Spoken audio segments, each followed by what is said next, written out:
വാർത്തകൾ വിശദമായി. ശബരിമല സ്വർണ്ണ കവർച്ച കേസിൽ നടൻ ജയറാമിന്റെ ചോദ്യം ചെയ്യൽ പൂർത്തിയായി. കൊച്ചി ED ഓഫീസിലായിരുന്നു ചോദ്യം ചെയ്യൽ. ശബരിമലയിൽ തട്ടിപ്പ് നടന്നിട്ടുണ്ടെങ്കിൽ സത്യം പുറത്തു വരണമെന്ന് ജയറാം പറഞ്ഞു. വിവരങ്ങളുമായി D ബിനോയ് ചേരും. ബിനോയ്, ശബരിമല സ്വർണ്ണ കവർച്ച കേസിൽ നടൻ ജയറാമിന്റെ ചോദ്യം ചെയ്യലൊക്കെ പൂർത്തിയായിട്ടുണ്ട്. കൂടുതൽ വിവരങ്ങൾ എങ്ങനെയാണ്? രാവിലെ 11 മണിയോടുകൂടിയ ചോദ്യം ചെയ്യൽ ഏകദേശം 3 മണിവരെ നീണ്ടു എന്ന് തന്നെ പറയാൻ കഴിയും. കാരണം നേരത്തെ തന്നെ നോട്ടീസ് നൽകിയാണ് ജയറാമിനെ കൊച്ചിയിലേക്ക് വിളിച്ചു വരുത്തിയത്. SITക്ക് അദ്ദേഹം നേരത്തെ മൊഴി നൽകിയിരുന്നു. അതിന് തൊട്ടു പിന്നാലെയാണ് ED സാമ്പത്തിക ഇടപാടുകളുമായി ബന്ധപ്പെട്ട കാര്യങ്ങളെക്കുറിച്ച് ചോദ്യം ചെയ്യുന്നതിന് വേണ്ടി ജയറാമിനെ കൊച്ചിയിലെ ED ഓഫീസിലേക്ക് വിളിച്ചു വരുത്തിയത്. രാവിലെ എത്തിയ മുതൽ തന്നെ ശബരിമലയുമായി ബന്ധപ്പെട്ട് ഈ സ്വർണ്ണ കവർച്ച കേസിൽ തനിക്കറിയാവുന്ന എല്ലാ കാര്യങ്ങളും EDക്ക് മുന്നിൽ വ്യക്തമാക്കും എന്ന് ജയറാം പറഞ്ഞിരുന്നു. ഉണ്ണികൃഷ്ണൻ പോറ്റിയെ അറിയാമെന്നും ശബരിമലയിൽ വെച്ചാണ് ഉണ്ണികൃഷ്ണൻ പോറ്റിയെ പരിചയപ്പെട്ടതെന്നും ഒപ്പം ഉണ്ണികൃഷ്ണൻ പോറ്റി പറഞ്ഞതനുസരിച്ചാണ് തൻ്റെ ചെന്നൈയിലുള്ള വീട്ടിൽ ഈ കട്ടളപ്പാളികൾ, സ്വർണ്ണം പൂശിയ കട്ടളപ്പാളികൾ എത്തിച്ച് പൂജ നടത്തുന്നതിന് വേണ്ടിയുള്ള അവസരം നൽകിയെന്നും ജയറാം നേരത്തെ തന്നെ പറഞ്ഞിരുന്നു. അത് മാത്രവുമല്ല, ഇന്ന് കൃത്യമായും അല്ലെങ്കിൽ ചോദ്യം ചെയ്യപ്പെട്ട പ്രധാന വിഷയം ശബരിമലയുമായി ബന്ധപ്പെട്ട സാമ്പത്തിക ഇടപാടുകൾ ഏതെങ്കിലും തരത്തിൽ ഉണ്ണികൃഷ്ണൻ പോറ്റിയുമായി ഉണ്ടോ, അങ്ങനെയാണെങ്കിൽ അത് ഏത് തരത്തിലുള്ള ഇടപാടുകളാണ് എന്ന കാര്യങ്ങൾ അറിയുന്നതിന് ആയിരുന്നു. പ്രത്യേകിച്ചും ED അന്വേഷിക്കുന്നത് ശബരിമല സ്വർണ്ണപ്പാളി വിവാദവുമായി ബന്ധപ്പെട്ടുള്ള കള്ളപ്പണം വെളുപ്പിക്കൽ എന്ന കാര്യത്തെക്കുറിച്ചാണ്. അതുകൊണ്ട് തന്നെയാണ് ജയറാമിനെയും ചോദ്യം ചെയ്യാൻ വേണ്ടി ED വിളിപ്പിച്ചത്.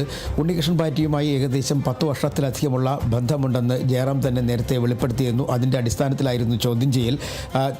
ചെന്നൈയിലുള്ള സ്മാർട്ട് ക്രിയേഷൻസിൽ കട്ടളപ്പാളികൾ സ്വർണം പൂശുന്നതിന് വേണ്ടി എത്തിച്ചിരുന്നു. അതിനുശേഷം സ്വർണം പൂശൽ ചടങ്ങ് പൂർത്തിയായതിനു ശേഷമായിരുന്നു ചെന്നൈയിലെ ജയറാമിൻ്റെ വീട്ടിലെത്തിച്ച് പൂജ നടത്തിയത്. നേരത്തെ SITക്കും അദ്ദേഹം മൊഴി നൽകിയിരുന്നു.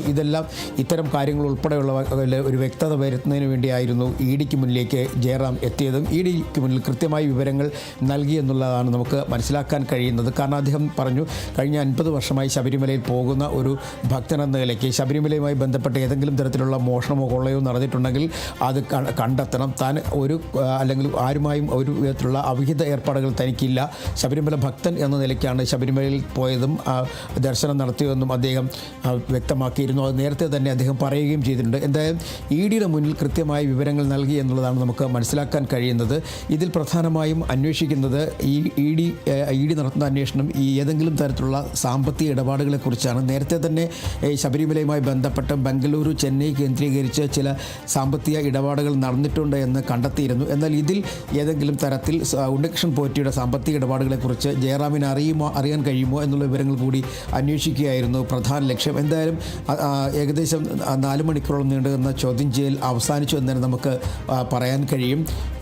നേരത്തെ തന്നെ ഉണ്ണികൃഷ്ണൻ പോറ്റിയോടൊപ്പം തന്നെ അദ്ദേഹത്തിൻ്റെ സുഹൃത്തായ കൽപേഷിനെയും കൊച്ചിയിലേക്ക് വിളിച്ചു വരുത്തിയിരുന്നു, ചോദ്യം ചെയ്യൽ നടത്തിയിരുന്നു. ഇതും പ്രധാനമായും ഉണ്ണികൃഷ്ണൻ പോറ്റിയുടെ സാമ്പത്തിക ഇടപാടുകളെക്കുറിച്ചുള്ള വിവരങ്ങൾ അറിയുന്നതിന് വേണ്ടിയായിരുന്നു. ബംഗളൂരുവിൽ ഉണ്ണികൃഷ്ണൻ പോറ്റിക്ക് ഒരു ഫ്ലാറ്റ് ഉണ്ടായിരുന്നു. മാത്രവുമല്ല, അദ്ദേഹം ശബരിമലയിൽ കീഴ്ശാന്തിയുടെ പരികർമ്മിയായി എത്തുന്നതിന് മുമ്പ് തന്നെ ബംഗളൂരുവിലെ ഒരു ക്ഷേത്രം കേന്ദ്രീകരിച്ച് പ്രവർത്തിച്ചിരുന്നു. അന്ന് പൂജാരിയായിരുന്നു. ആ സമയത്ത് മുതലുള്ള സാമ്പത്തിക ഇടപാടുകൾ ചോദിച്ചറിയണം എന്ന് ED നേരത്തെ തന്നെ തീരുമാനിച്ചിരുന്നു. കാരണം വളരെ ചുരുങ്ങിയ സമയം കൊണ്ട് 2006 മുതൽ 2019 വരെയുള്ള കാലയളവിനുള്ളിൽ തന്നെ അദ്ദേഹം സാമ്പത്തികപരമായി വളരെയധികം ഉയർന്നിരുന്നു. ഇതിൻ്റെ പിന്നിലുള്ള ഇടപാടുകൾ എന്താണ് എന്നറിയുന്നതിന് വേണ്ടി ED ലക്ഷ്യമിട്ടിട്ടുണ്ട്. അതിൻ്റെ ഭാഗമായിട്ട് കൂടിയാണ് ജയറാം ഉൾപ്പെടെയുള്ളവരെ വിളിച്ചു വരുത്തി ചോദ്യം ചെയ്തത്. ശരി, വ്യക്തമാണ്. ശബരിമല സ്വർണ്ണ കവർച്ച കേസിലാണ് ഇപ്പോൾ നടൻ ജയറാമിന്റെ ചോദ്യം ചെയ്യൽ പൂർത്തിയായിരിക്കുന്നത്. കൊച്ചിയിലെ ED ഓഫീസിലായിരുന്നു ചോദ്യം ചെയ്തിരുന്നത്.